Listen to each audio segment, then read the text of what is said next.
হ্যাঁ কয়টা রাখারবো 20 নিমু আগে ধরে আরে বয়রা কানে কম নিয়ে আমি 200 টাকা 2000 টাকা কি হাক আছে কত রাখারবা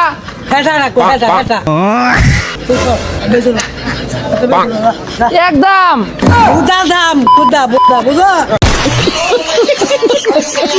रुको जरा सबर करो রাখারবা না এই যা দাদা 200 টাকা এই যে 200 হ্যাঁ তোকে বেসম না তুই যা আলু নিমু এই পাক কে দেখছ এই 200 টাকা 20 টাকা আলু নিমু দাও আলু ওটা চালি 2 কেজি 50 5টা ওই যা যা বাচ্চা কত রাখারবা এটা রাখো এটা বুঝো বেসম একদম বুঝা দাম বুঝা বুঝো আরে যা